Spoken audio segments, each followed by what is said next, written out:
meow, meow, meow, meow, meow, meow. I am the converted man, and I sing a song because I have no plan. This is a live feed. I didn't script it at all. What the heed? I have a green ball. It's got things inside. They're coins from Japan because I went to Japan. My video about that got a weird comment. Don't you understand? Pragmatic Crystal, she's the man. Even though she's not a man. What does that phrase mean? I don't know. Hey, hey, hey. What rhymes with I don't know? Low? Bow? Can't say ho. That's going to get me slapped. So, what was I saying? Oh, right. Anyways, I don't know. Hi, welcome to this. What is this? And why is my camera slightly to the, why is it turned this way? Well, I'll tell you why. See this? That is the sun. And it's like pouring through the window. And I'm like, I don't like that. So I tilted the camera this way so that it wouldn't do that. And oh, right, I should continue the joke that I had from last time. Pragmatic Crystal in the house. There we go. And nothing but all the kind words in the universe for Pragmatic Crystal. And I'm sorry that I'm weird and stuff. I don't know. I don't know what I'm doing half the time. And the other half the time, I pretend like I know what I'm doing. So we're off to a great start. But this isn't about me or Pragmatic Crystal. Although it could become about those things. I don't know, because you never know what I'm going to do in these videos. I don't even know what I'm going to do in this video. But I am going to watch this video, this other video, and then I'm going to comment on that. So I do actually know what I'm doing. If any of that made sense, let me know. Probably not.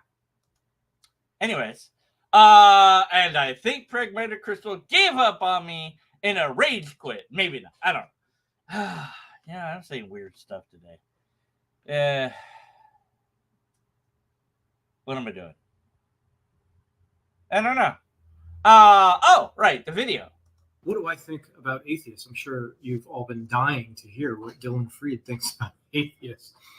But I do think a lot about atheists. And I want to tell you what I think about atheists, like how I conceptualize them in my mind, especially because on this channel, I mean, it's a kind of a self-help channel, but I like talking about spiritual matters. I myself am a profoundly spiritual person based on sort of reasoning, but mostly, I would say, personal experience. Okay, so a number of things to say. And first of all, of course, I want to talk about the idea of thinking about an entire group of people and how we would do that. So how to think about Democrats, how to think about Republicans, how to think about people that are black or Mexican or white or, fill in the blank. And you're going to get into a stereotype almost inevitably because you have to generalize, because you have these character traits that you're kind of familiar with, either from direct personal experience or from the zeitgeist of, what's said by different people in society, things that you heard or half heard, or you heard it on TV or a movie, white men can't jump, black people can't swim, Mexicans are lazy, or what, Democrats want no borders at all, and Republicans want to nominate Jesus Christ as the emperor of America. It's just nonsense, over the top, ridiculous, generalized stereotypes that you could put out there. And they could be good, like Asians really good at math. Well, it's good to be good at math, but it's still a stereotype, even if it's a positive stereotype. Like not all Asians are good at math. Some suck, you know? So how do you think about theists? Well, in that term, hi, Paul. Let me flirt with Paul a bit because I said weird things at my last guest, and then they ran away in horror. So I'm not going to do that again. I'm not going to make the same mistakes, Paul.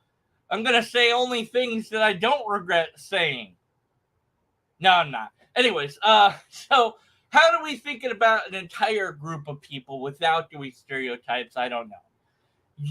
Ultimately, it's going to be based on the people that you've interacted with on some level.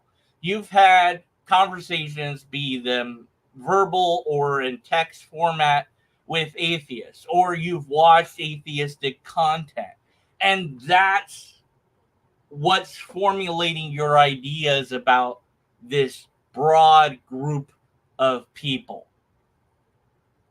So you could do that with theists and get a very bad impression that theists, you know, are just all creationists and they're flat earthers and they believe in nonsense like that. They deny evolution. They don't understand things. And they're just stupid liars. And, you know, and you can't trust them. You could get like a really broad brush stroke from, you know, doing that.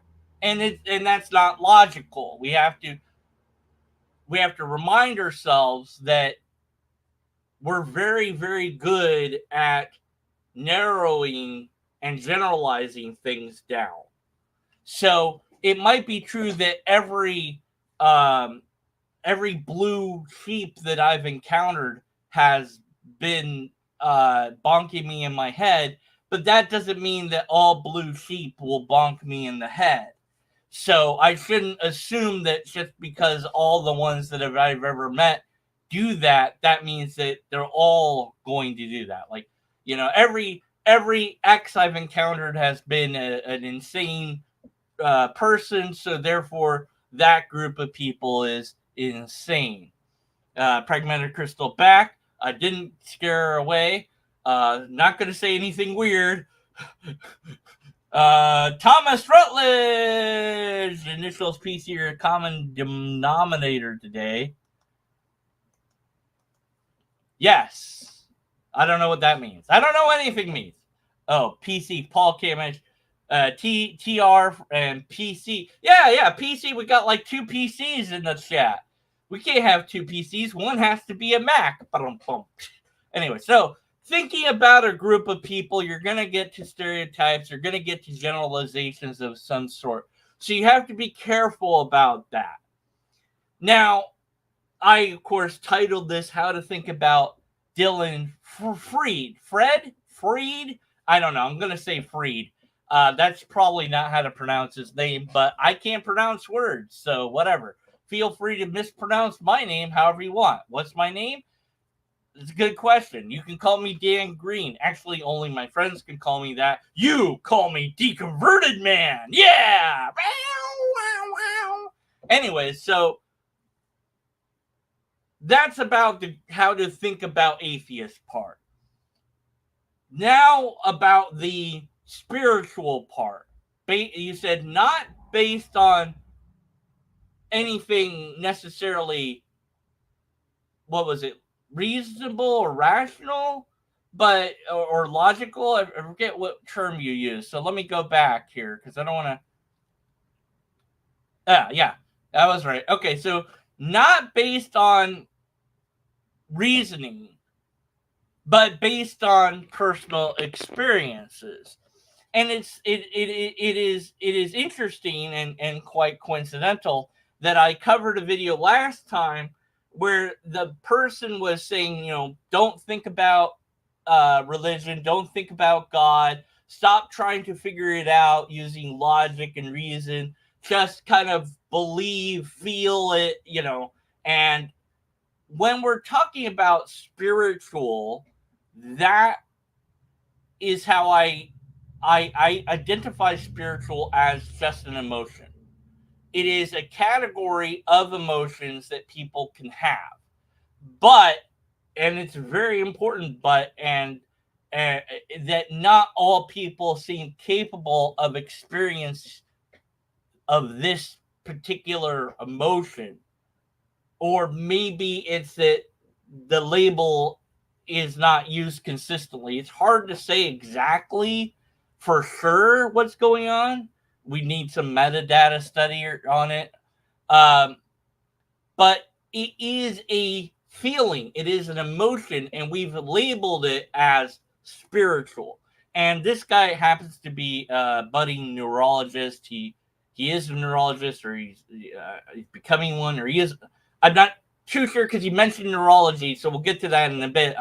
I'm kind of foreshadowing the future a little bit because I watched a bit of the video before doing this video because I wanted to see if it was worth doing anything about. But like,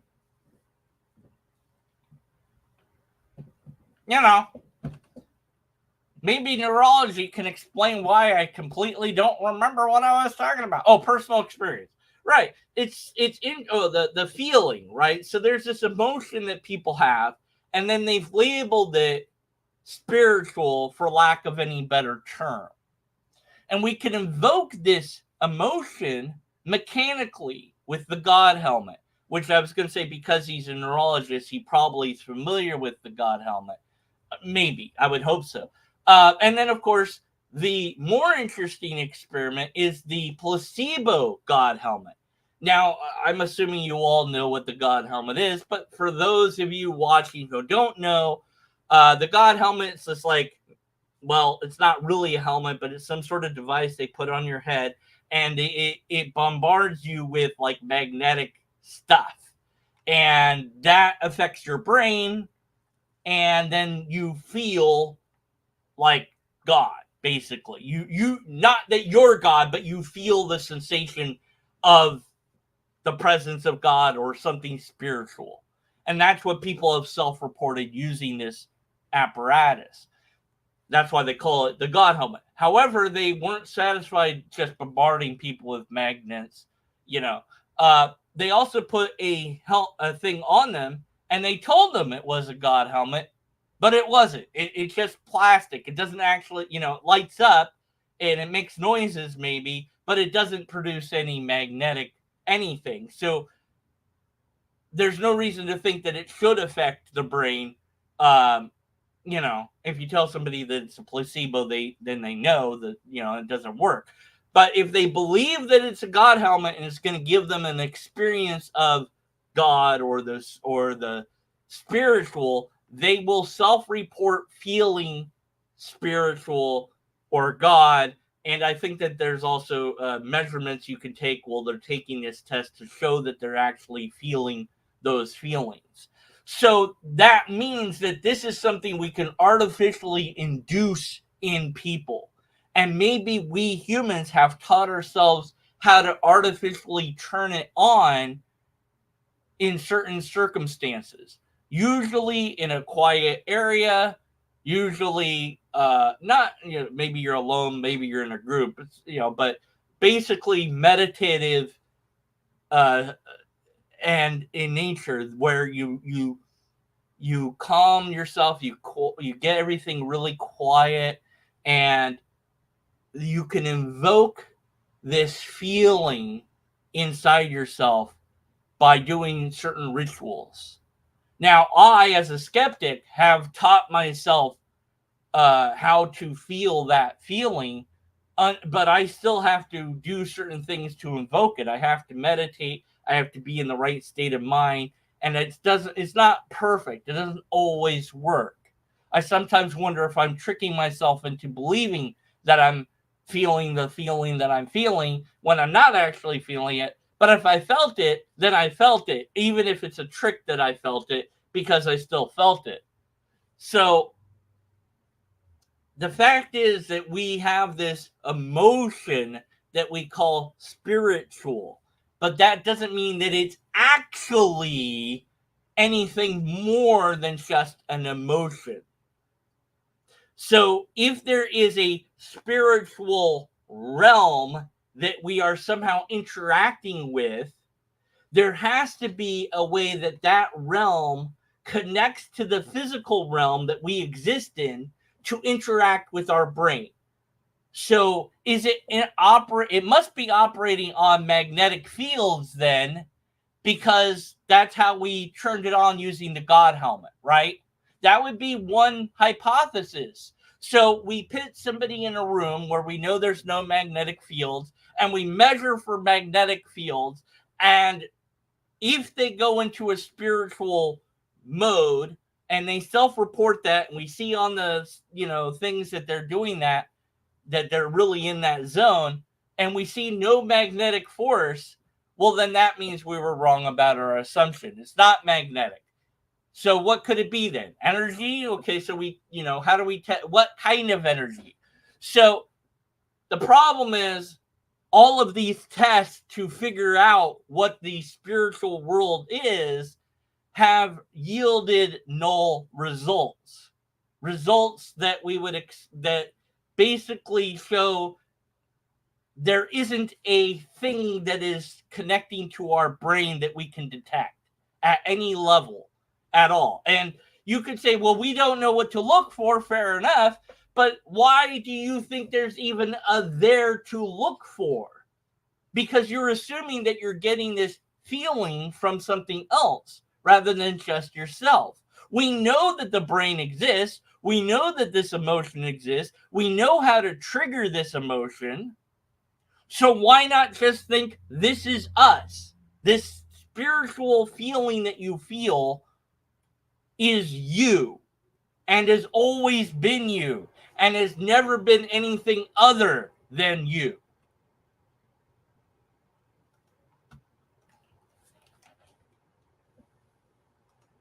Sort of reasoning, but mostly, I would say, personal experience. That does nothing for an atheist. It does nothing for a lot of religious people, because my personal experiences doesn't map on to Islam or Catholicism too well. So, anyways, I'm just putting that out there as why I believe what I believe. I'm also, if you're an atheist watching this, I'm also a neuroscientist. I'm finishing up my degree in master's in neuroscience and going on for my PhD. So I'm in science, and I respect science. I love science. And I think that's why you'll find by the end of this, I respect you. And that's probably the first point I would make, is I respect atheists. I respect them because they're seeking the truth, okay? And they're brave. They're brave because when they look at the universe, they essentially see endless matter, space, and maybe some quantum stuff, okay? And there's no possibility of life after death. Or if I can push an atheist to agnosticism and get them to put a percentage on the possibility of God existing, like some of my atheist friends, they'll go, okay, 0.0000001% there's an afterlife and a God. Okay, so we're conflating different things. And again, he's going on the atheists that he's personally interacted with and trying to recall conversations he's had with them. I have to scratch my back. And, that was weird. YouTube ate my comments. I was going to say, hey, I'm going to yell Paul in the house in a bit. And YouTube said YouTube rejected my comment. And then I'm like, I'm going to yell Paul in a bit. And it said it again. What the heck, YouTube? I'm me. This is my channel. Let me do what I want. And this is chat. Let me do what I want, YouTube. Also, Paul in the house. Okay, I did the thing. That's it. I'm never doing that again. Stop asking. All right. What was I saying? Oh, right. So I don't believe in God, and I don't believe that there's an afterlife. But to be an atheist, I don't know why I did that. Why did I put quotes around it? To be an atheist doesn't need quotes. To be an atheist, the only thing you need to do is not believe in a God. That's it.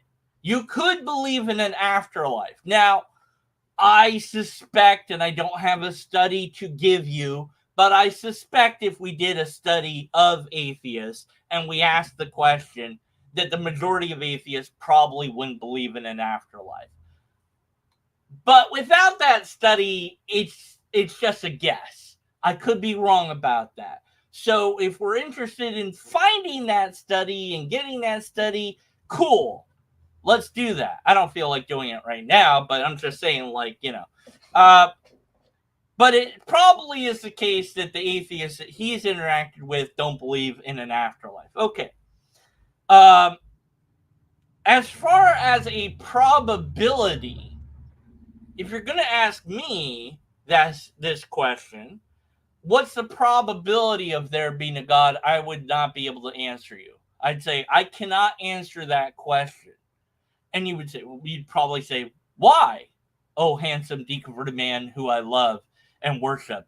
And I'd be like, what? Why are you loving and worshiping me? And like, because I owe you $1 million. That's really weird of you to say. But anyways, in the reality, you probably wouldn't say any of that. You just want to know why I said what I pretended to. This is a weird conversation I'm having.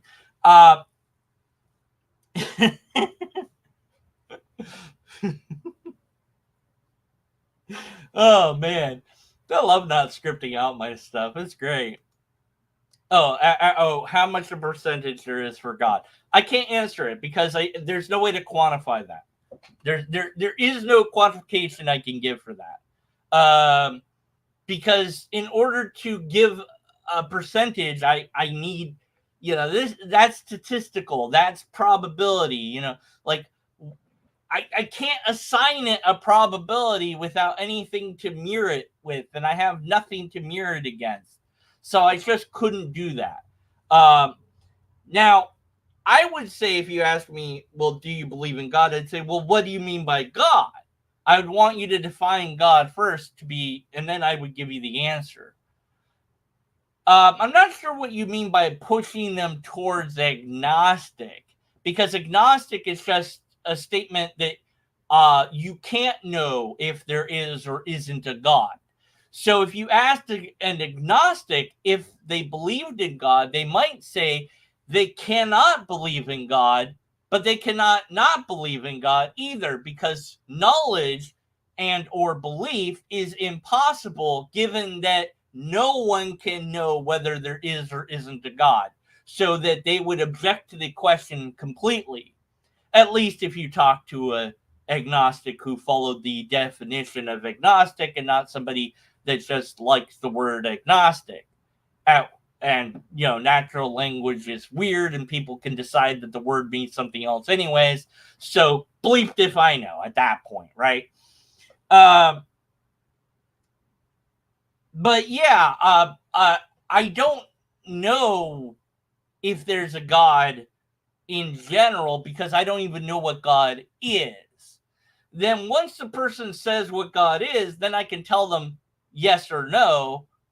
If the God is logically incoherent, definitely not. That God can't exist. If your God requires 1 + 1 is 1,000,000, that God doesn't exist. If your God is said to be a loving being but does unloving things, then that God doesn't exist. If there's a contradiction in the God, that God doesn't exist. If it's an illogically impossible being, then it doesn't exist. But some God concepts are at least logically possible. Then we're okay, fine. That's possible because at least it's logically coherent. But being possible doesn't mean actual. And so to say that it is actual, I would need some methodology to establish its actuality. And the problem I have noticed with God is that the definition of God is given, and then you argue from that definition backwards. Unlike everything and anything else, just about, there's exceptions, but like this thing, if I said define this, and you might say it's a stuffed animal, you might say it's a blue square thing. I don't know what the hell this is. It's a blue stuffed sheep from Minecraft. Why do I have this? That's why. Okay? So I can put it on my head. All right? You could define it, right? But we have a thing to point to. But God, you can't point to it. So you have to define it and then say, this is why I think that God is those things. And I'm like, but why do you think that God is those things? What method did you use to get to the idea that God is this, that, the other thing? What made you think, let's say that you think God made the universe. What makes you think that God made the universe? Well, that's what God does. Well, what makes you think that that's what God does? What was your methodology to get to the idea that a God makes the universe? And in investigating your methodology, we will arrive at your epistemology, which will reveal to us if you are using one that is one that we would use for everything else, or if it's one that we would only use in this one case or in a very limited case. And already you had said you're not using reason to argue for God or spirituality or whatever. So you're using emotion to argue for those things. You're using personal experiences, whatever those might be, to argue for those things. So you have come to the conclusion that God is X, Y, and Z based on some experience that you had. But that experience that you had, why did that make you think that God was anything to do with that in the first place? So the idea or concept of God had to have been presented to you already, probably in the zeitgeist of the reality we live in and the culture that we have around us, or your parents telling you there is a God or isn't a God, or somebody at school or TV or movie or whatever, comic book, something, where you've encountered the idea of God, and then you go, oh, I survived that car accident. It must be because God exists. And, well, why? Well, does that mean if you didn't survive the car accident that God doesn't exist? Or, well, no, I felt this way during this event, so that's a spiritual feeling. Well, why did you decide that that was a spiritual feeling? And so if your epistemology is just, I just felt like it was, is that a good way to get to the truth of the matter? You felt it, sure, but maybe that's all it is a feeling. And so you go, I felt really good about this, and that's it. It's not God, it's not spiritual, it's just, I felt really good about this. Why not just terminate that there instead of adding on to it something that you can't actually point to and show to be a thing in the first place?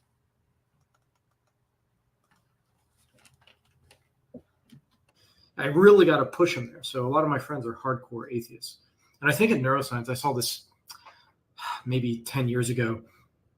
So it might be wrong, but I remember hearing somewhere neuroscientists and physicists, like 97% of them are atheists. They don't believe there's anything after this life. There's no afterlife. There's no God. So I think there's a bravery in that, because you confront the universe, your life, your existence, all your relationships, friends, your family, humanity in general. Not to say humanity can't be sort of wicked and not fun to look at or be around, but you look at all of that, and when you die, that's it. Now, if you hate your life enough, and I'm not saying this about atheists, but I've met people who hate their life enough, that's like a welcome. It's welcome for them. Typically, you have I think the main difference between atheists and people who believe, generally speaking, okay, I have a lot of problems with religion. I have a lot of problems with dogmatism. I have a lot of problems with certain scriptures. I'm actually, on a side note, rewriting the Bible and kind of cutting out, how Jefferson cut out all the miraculous. I'm rewriting the Bible. I'm cutting out things that I think paint God as what God is not. At any rate, atheists are very brave in how they confront reality. They're very brave regarding the fact that they're going to die, and that's it. So the world ends up splitting into two broad camps, very broad camps. Okay. So mortality is, I hate mortality. I think it's a bad idea. I really don't encourage it. I don't understand why we can't be immortal.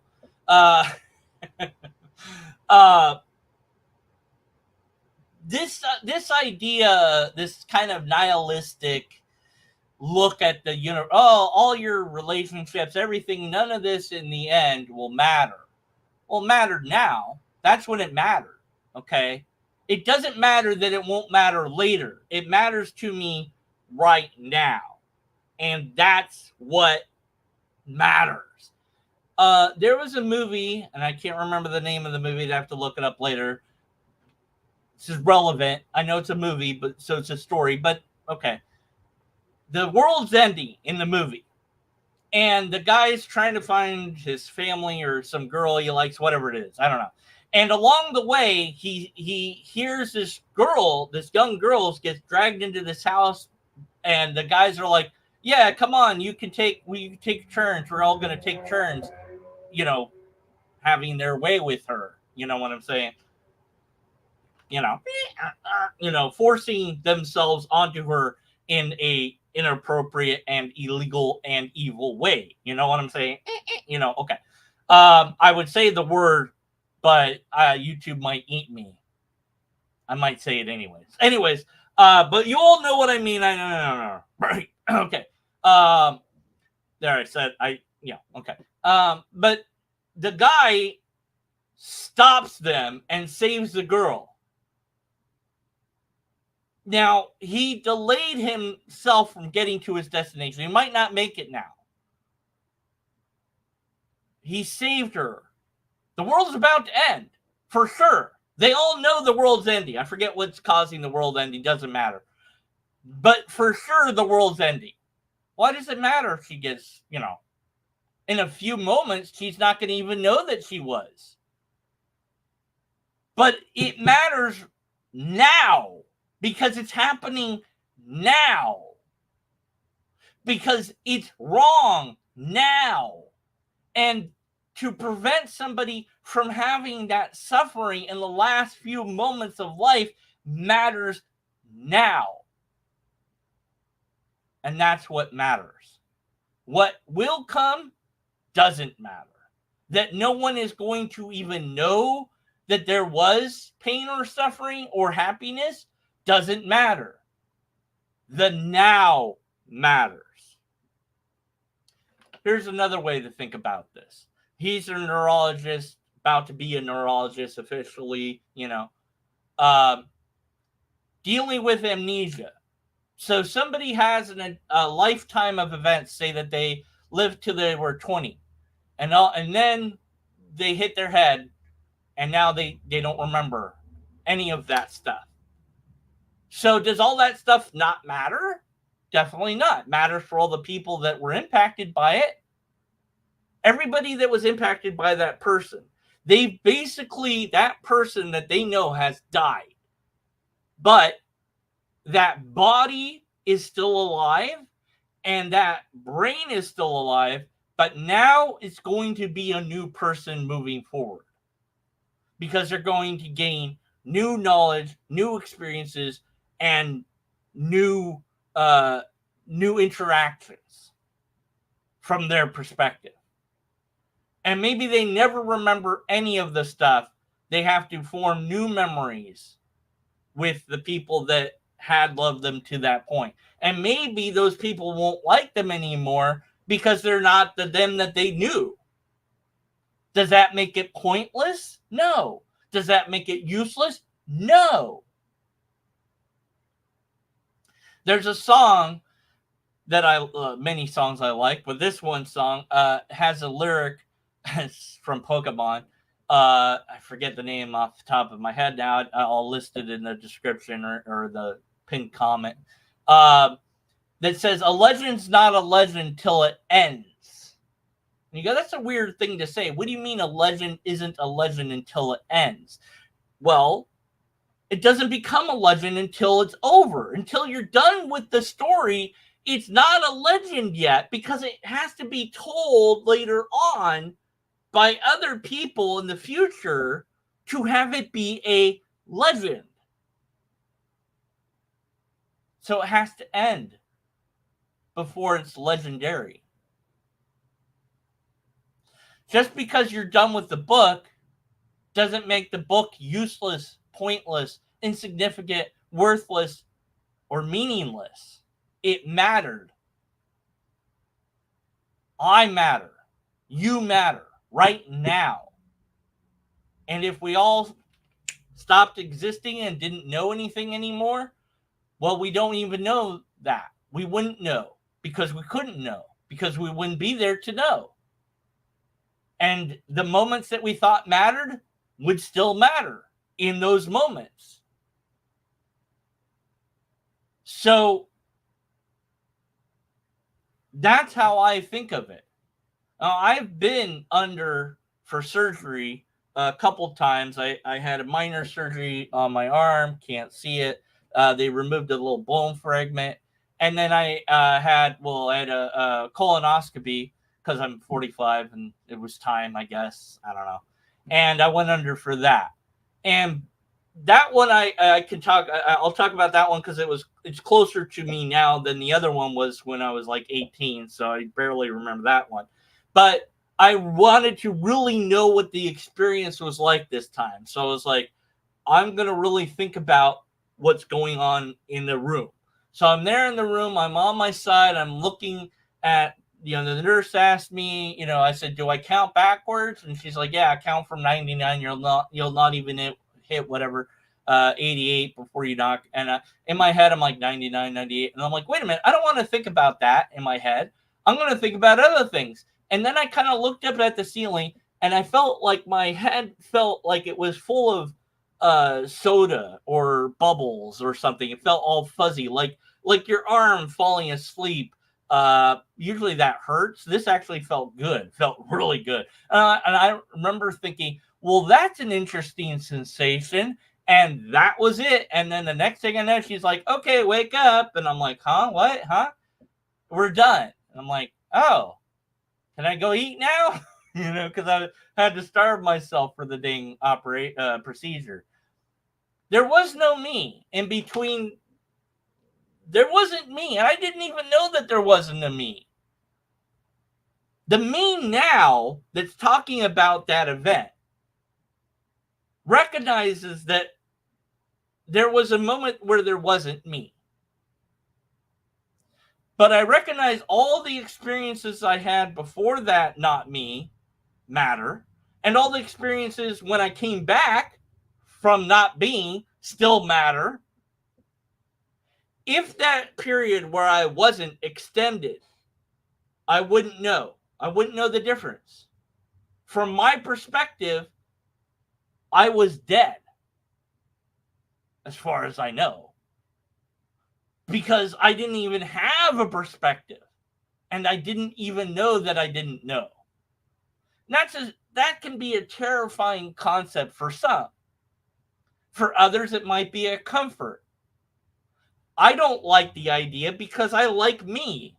I'm used to being me for the most part. I like existing, broadly speaking. I want to keep on existing in some way, shape, or form, at least until I get sick and tired of it. Then I want to push a button and go bye-bye. But I want to be in charge of that. I don't want reality to be in charge of that. I don't want the universe to decide when I go, even though it's going to. My body to decide, it's totally going to. I want to be the one that says, okay, I've lived 1 billion years. I've had enough. But that's not how reality really functions. If there was an afterlife, I would hope that it would be set up like the afterlife in A Good Place that they finally established at the end of the show.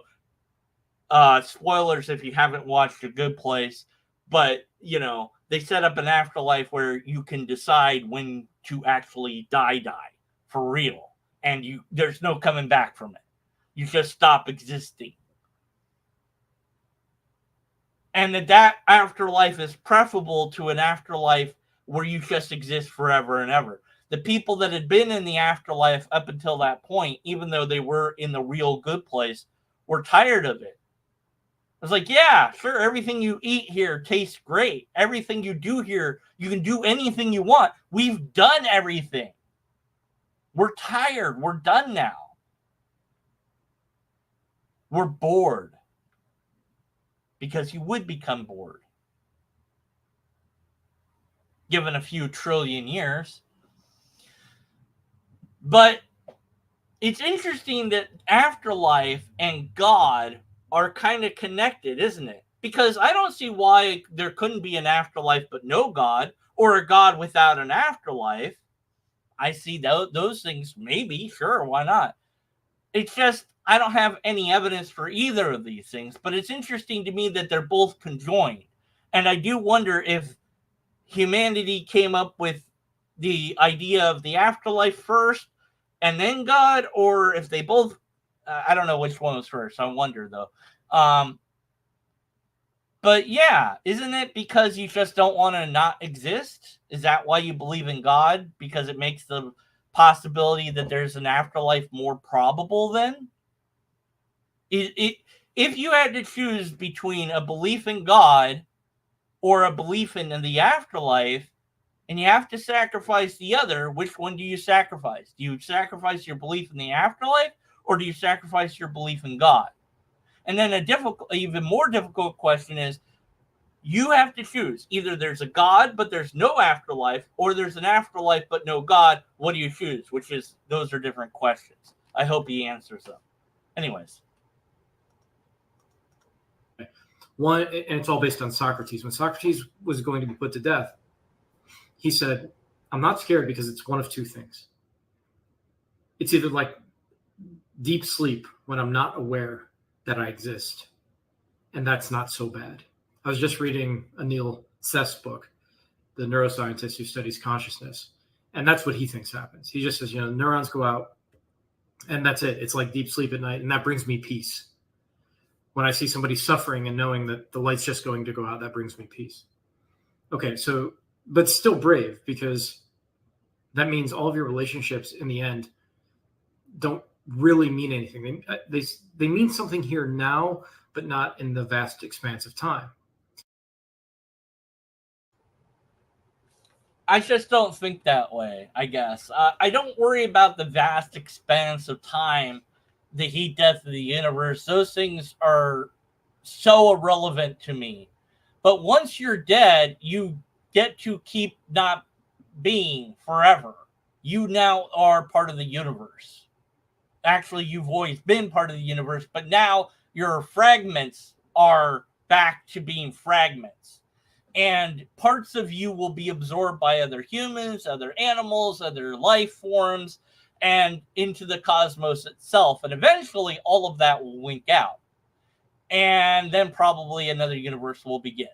Or maybe it's already begun. Or maybe all our molecules and atoms will come together again and make something else. Will we know any of that? Probably not. Unless somehow all our molecules reform to the brains that we have now, then we would know. Although how that would happen, I have no idea. But given enough time, maybe. Although it's highly improbable. But then again, if you have infinite time, then you have infinite possible things that could possibly happen. But I wouldn't hold out hope for it. But it'd be nice. It'd be interesting. Like, poof, oh, we exist. What the hell are we doing out here in outer space? And then we die again. And then we, some trillion years pass again. And all of a sudden we reform as brains. But I'm part of you and you're part of me. So I'm half deconverted man and half Dillon here. And I'm like, what the hell's going on? Why are we this keep happening? That'd be weird. But if that's how reality is, then okay. But I don't know, and I'm not worried about it, because whatever awaits is not me's problem, it's future's me's problem. But I don't think of it in those terms. My stuff that I care about matters now, and that's all that matters. I don't, once that it's like, well, but it stops mattering. No, it doesn't. It still matters. It does still matter. Even if there's no me, it still matters. And I don't know if I can make a good argument for that. Maybe it is an emotion. I don't know. But no, it's like, no, it still does mean something. Like, okay, let's say that I capture somebody and I torture them for an hour. but then I give them some injection that makes them forget the past hour. Did it matter that I tortured them? Absolutely, it mattered. What if I also give myself the injection so that I forget the past hour? Does it still matter? Yes. Here's another movie popped into my head. Memento. That's a movie that he needs to watch. That's a crazy ass movie. That's all about memory and about lies. Lies we tell ourselves in that movie, actually. Because he gets to the answer and he doesn't want the answer. He wants to keep being in the zone where he believes that there's a purpose to his life. And so he lies to himself about that. And maybe we're all lying to ourselves. But that's a choice that we make. Whether you're lying about that this matters, but I don't think we're lying about that because I'm being honest, it does matter to me. That it doesn't objectively matter in the grand scheme of things, so what? Why would I expect it to? Or that it ceases to matter because I'm not aware of it anymore? No, that doesn't really make sense to me either. I don't know. I'm sure that if I had some time, I could come up with some sort of argument for it, but not right now. Maybe I'll get back to it. Remind me. Nobody's going to remind me. Believers, on the other hand, take the other possibility Socrates broached, which was it's either that deep sleep or it's an afterlife where I can go hang out with my friends and have great conversations and whatever you think about Socrates' depiction of heaven. I don't want to get into that, but broadly speaking, atheists say when it's over, when the neurons stop firing, that's it. That's the end. Maybe in some distant future, we'll upload our consciousness to a cube and will last as long as the universe. That sounds horrifying. Imagine, it's the heat death of the universe and you're still stuck in that cube. Anyways, I hear the burn in hell forever jokes. I'm not getting into heaven, hell, no, any of that. I'm just saying, generally speaking, those are two broad camps, and I think atheists are brave, so I respect them. I really do. They're also usually smart.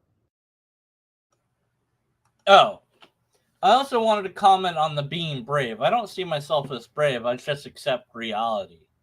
I don't like it, and sometimes I'm scared about it. But there's nothing to. I guess bravery is, I don't know what bravery is, doing the scary thing even though you're scared, right? Like running into the building that's on fire. It's dangerous, but you're doing it anyways, and you're scared, but you're doing it anyways. That, I guess that's bravery. But I just don't see accepting reality as being particularly brave. As far as being smart, I'll take it, but I'm not that smart.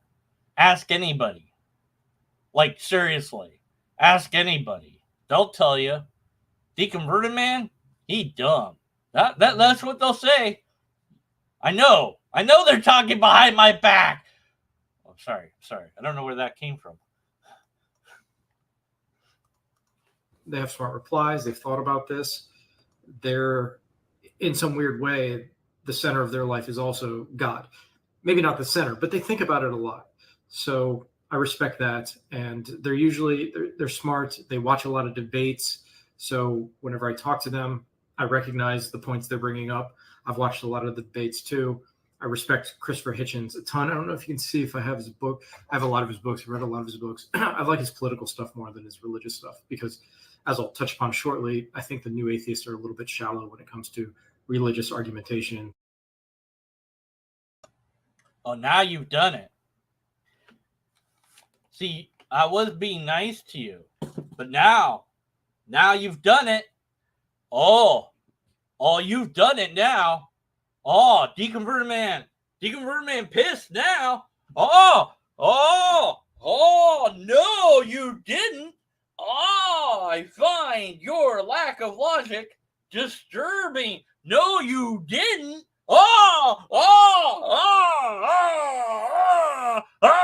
Man, I will kill you. I will punish you, and they will. I don't know.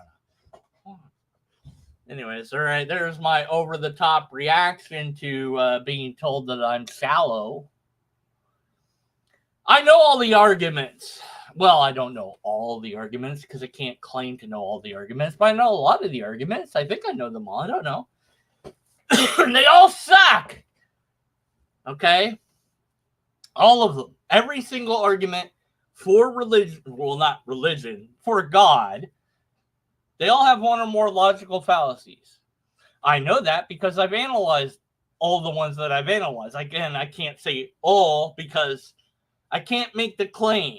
I can't make the claim that I've seen every argument. I can tell you that the arguments that I have seen have one or more logical fallacies.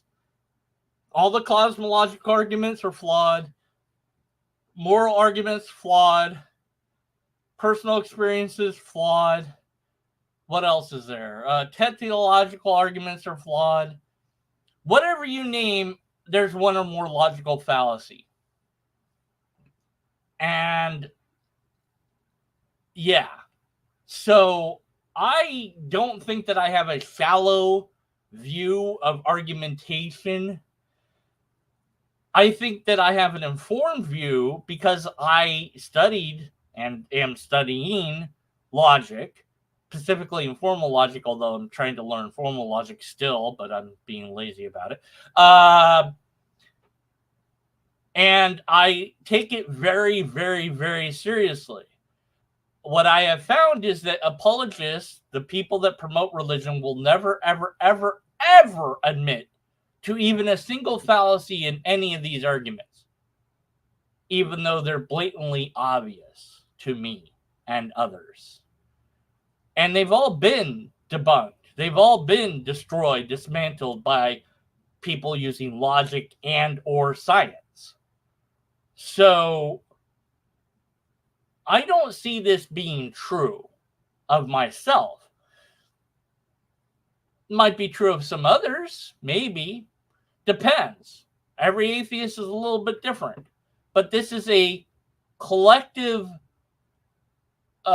stereotype that he's formulated based on the atheists that he's interacted with.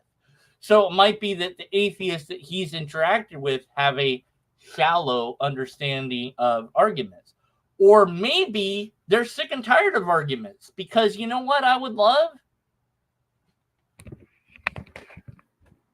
Evidence. Evidence. Evidence. Not an argument. Actual evidence. You don't need an argument. Just show me the soul or spirit or God or afterlife. That's it. You don't need an argument. Maybe they're shallow in that they're sick and tired of the arguments and they don't want to interact with them anymore. And they just go, look, I don't care. Just show me God. You can't do it. We're done. Okay? Maybe they're tired. I don't know. But let's not attack each other in this way. Let's not poison the well and say, well, atheists have shallow understandings of arguments. I think that you said that as a potential cognitive defense in your brain. Now, I'm psychoanalyzing you, which I have no qualifications to do, but I'm just going to do it for funsies because you insulted me and they're atheists, and so I'm going to do that to you in a way, okay? I think that you said what you just said because your brain recognizes that there are atheists, and that causes cognitive dissonance, and you don't like that. So your brain invents a reason why people are atheists, and so your brain says, oh, they're atheists because they have a shallow understanding of the arguments, and if only they understood the arguments for God better, then they believe like I believe. That's why you said what you said. Is that fair? For me to say any of that? Is that fair? No, it's not fair. Is it true? Don't know. Does it poison the well? Absolutely. Let's try not to do that, shall we? Theology and so forth. Not that they aren't smart or funny and entertaining. They are.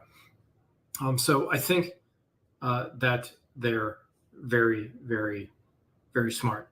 And I also know that when I argue with them, that they sort of have home court advantage, right? Because if God exists, he's not going to be apparently here. We're in the material realm, we're in the physical realm. So I think they're very reasonable, quite frankly. Because if you study science and you follow science and you follow physics, I know there are some Christian apologists saying, well, science is more and more pointing to God. I don't generally think that's the case per se. I think you could make, like William Lane Craig and others make the case that God is starting to be indicated more and more by modern science. I've never really felt that. Sorry, I had to clear my throat. But that said, I don't think science also disproves God. I don't think we're. Okay, so we're in this territory again, even though I talked about it last video, but, these things come up. Science not disproving God? Yeah, well, that's a problem for God, actually. God needs to have at least one condition where it would be disproven. You need to have a way to falsify the hypothesis that you put out there. So, my good friend, I hope he's a friend. I think of him as a friend. B.S. Lewis came up with well, maybe he didn't come up with it, but he brought it to my attention. This brilliant question of what, if anything, would not be evidence of God.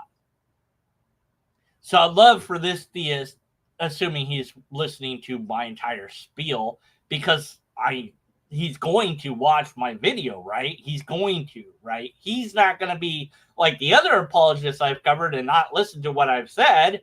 He's going to watch this whole thing up until the point where I'm saying what I'm saying right now. And I'm like, hi, how's it going? Anyway, so, and what was I? I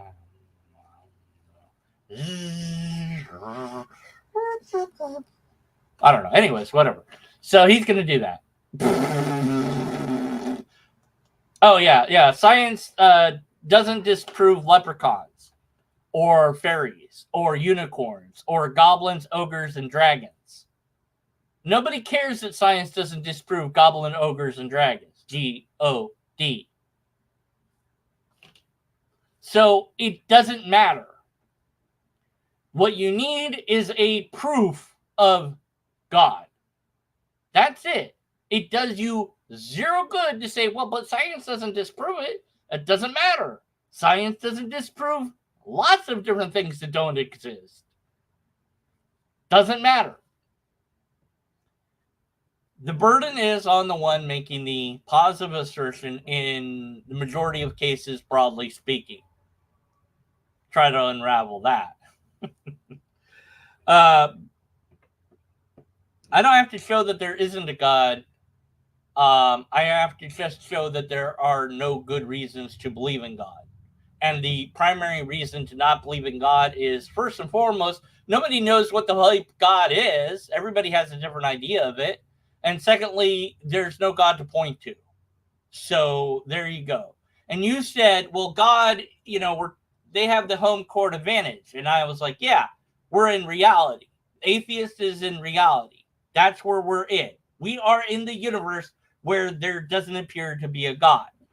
And the only reason why we're even talking about God is because some nitwit somewhere invented God and the idea spread.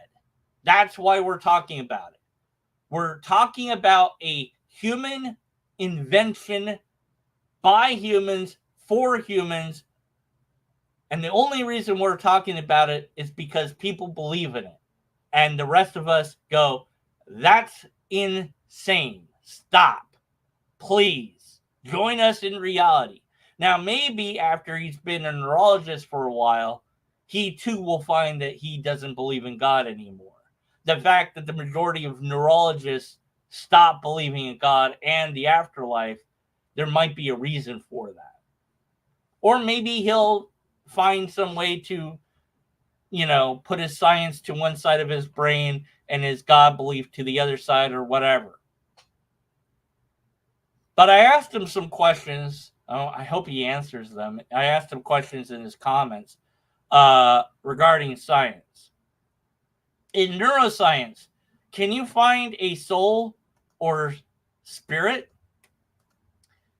Using neuroscience, when somebody's brain is harmed enough, does that person that was still exist, or are they lost?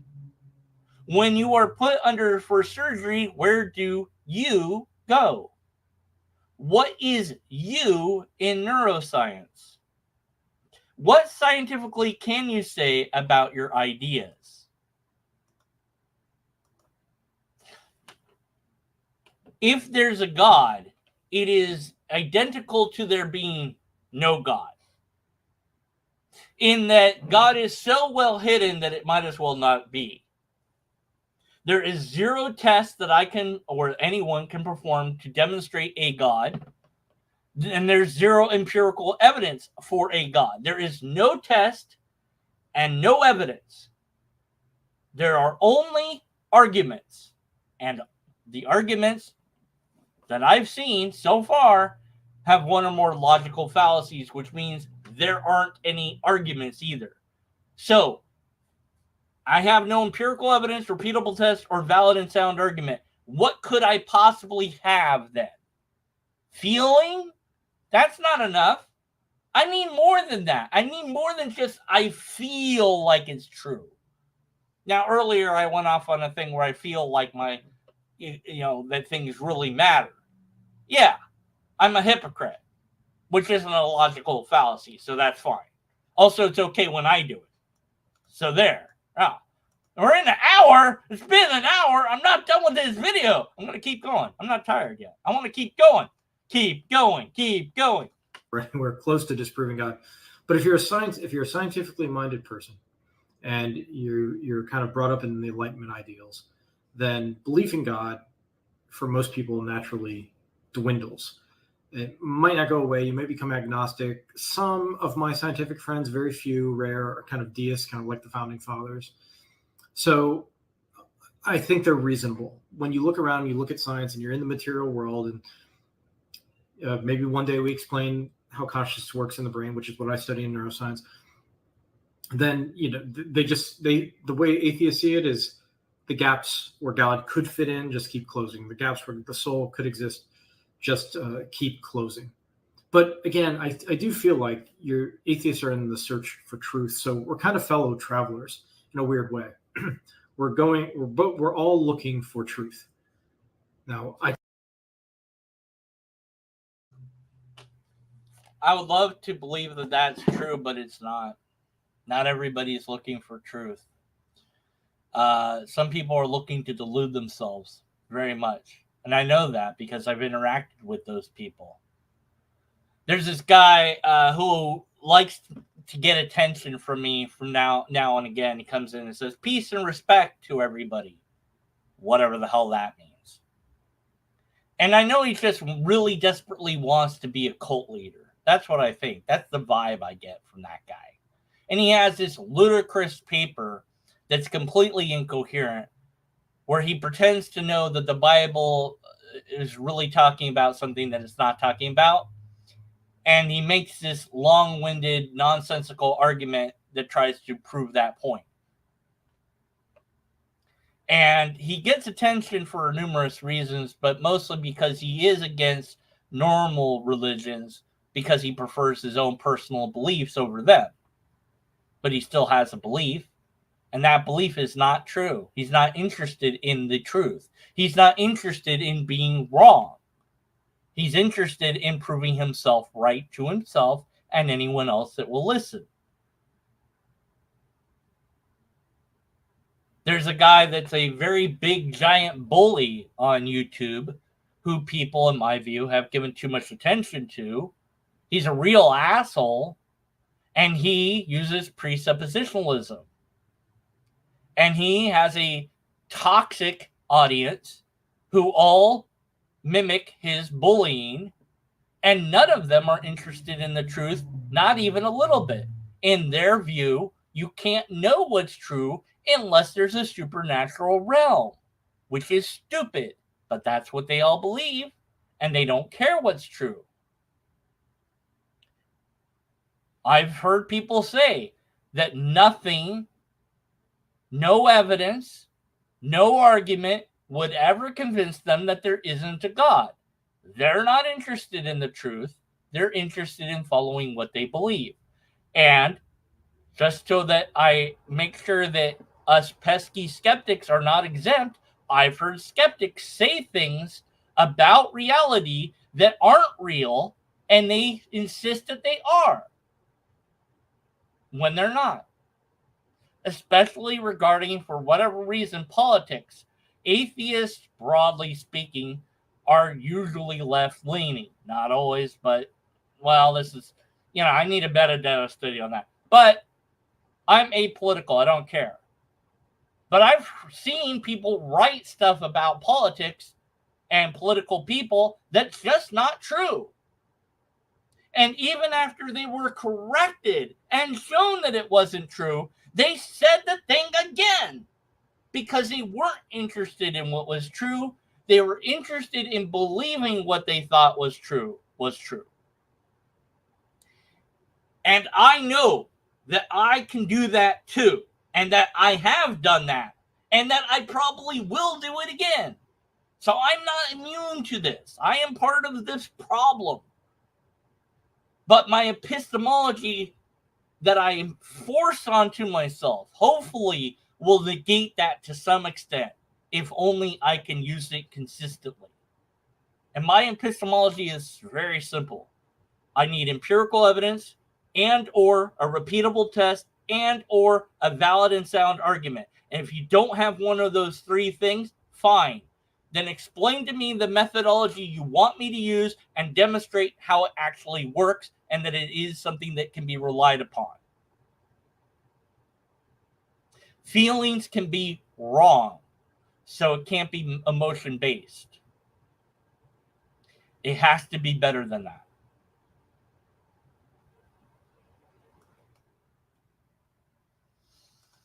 Anyway, so yeah, I guess my point is, not everybody wants the truth. But yeah, I like the idea that we're both trying to get to the truth. That's nice. I like the idea. I hope so.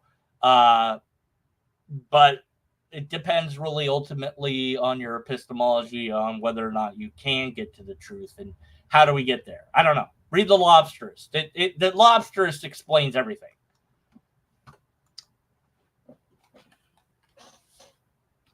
I take the path of believing, having faith, attempting to know.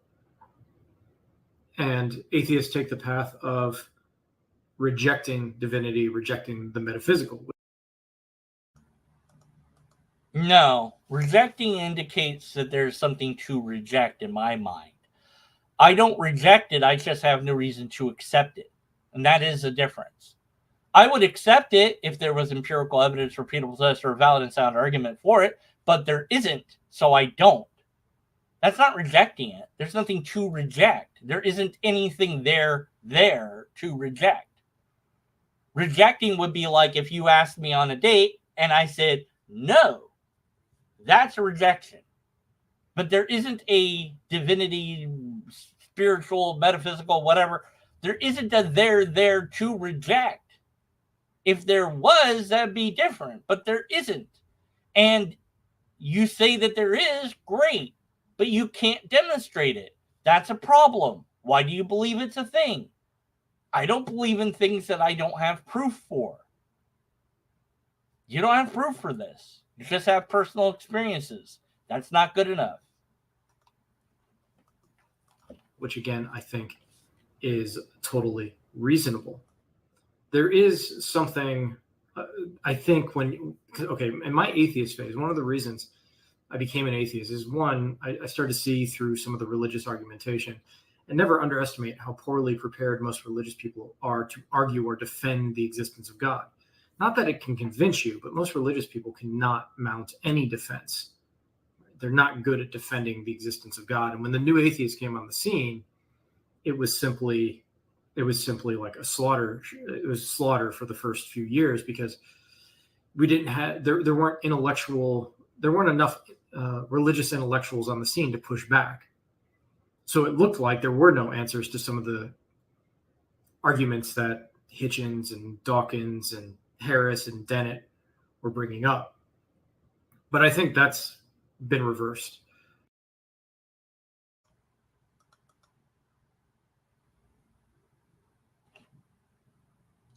Yeah, you think that, but you'd be wrong. I mean, I don't know what new refers to in the new atheists. I never have. There's nothing new about atheists. We've always been around. We'll always be around. If the idea of God vanished from the planet, everybody would be an atheist. There would be no theist. You know, if all the books about God, if we just all tomorrow we woke up and we're like, oh yeah, we don't believe in that. And that would be it. That'd be the end of it. And we could talk about other stuff. Thank goodness. Now I don't know what I'd complain about. I guess I'd have to complain about politics because other than religion, there's nothing else that's full of logical fallacies. But I did my channel because there was great fallacies in religious argumentations to point at and say, look, here's a fallacy. There's a fallacy. I guess I'd do that for politics, but probably people would hate me on both sides. Bring it on! Yay! It'll be a new channel called Apolitical Man. Anyways, back to the video. I'm not saying the Christian apologists are winning or anything, but they're definitely putting up a fight, and it's not a rout anymore. Well, they're losing that fight because less and less people are religious, and less people are identifying as God believers, and many more people are starting to say spiritual or whatever. So, yeah, I guess they're putting up a fight, like, you know, a dying horse that I'm kicking. I did promise I'd be a little less harsh, didn't I? I don't remember. But one of the reasons when I became an atheist when I was younger was it alleviated the fear of post-mortem damnation and punishment, right? Back when I held.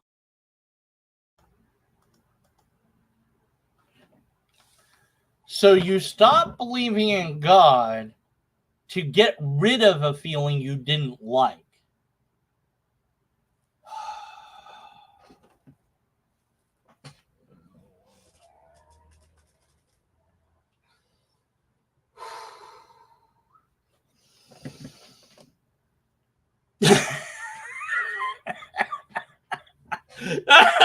Yes, that's true. Sorry. I'm not here to deconvert anybody, not that I could and not that I would. In the end, if somebody deconverts, that's their journey to take. But I'll be real honest with you. I don't want you to deconvert to non-belief because of emotion.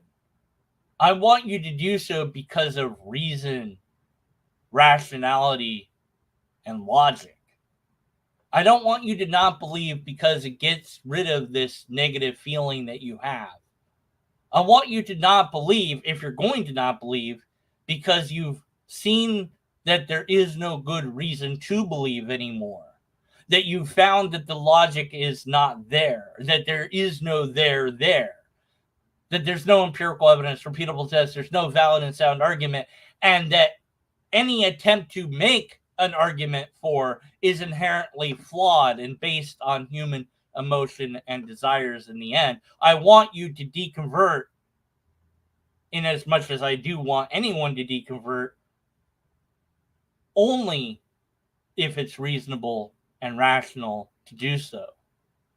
If it turns out that I'm wrong and there is empirical evidence, repeatable tests, or a valid and sound argument for any idea out there, including God, afterlife, spirits, souls, whatever, then I will accept it, embrace it, and promote it. But if you do deconvert, I don't want it to be for emotional reasons. I am against converting or deconverting for emotional reasons. That's just a personal take for me, deconverted man, personally. So now you get to know me a little bit. Because he wanted to know atheists, that wraps it all up nicely in a bow. And we're not done with this video, but I think I'm done for now. For now. I'm done for now. And I'll mark the timestamp so I know to return to it when to do. But I got to stop because it's been an hour. I've been at this an hour. Maybe you didn't join in at the start, but now you've been here. If you've been here this long, then you made it. So let's do part 2.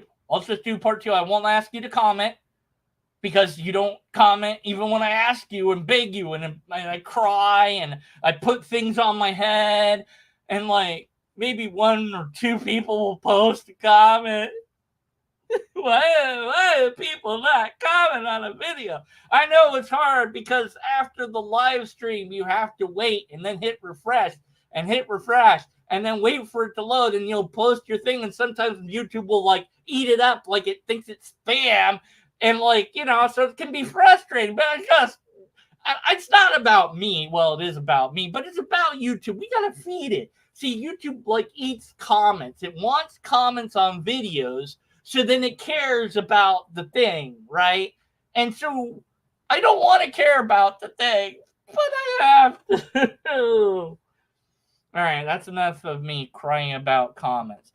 Thanks for watching. Hope you enjoyed it. Maybe you got something out of this. Maybe not. Let me know your thoughts in the comments, which is the thing that I said. Comments. Stop saying the word comments. In the house! No, really, that's the last time I'm going to do that. All right. Thanks for watching. And until next time, be skeptical. And after that, stay skeptical.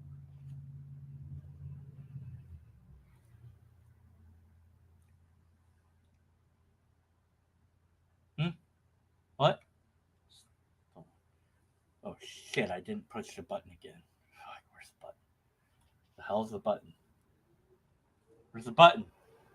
Where's the button? How do I end the stream? Hit the button. Where's the button? It's right there. Oh, there it is.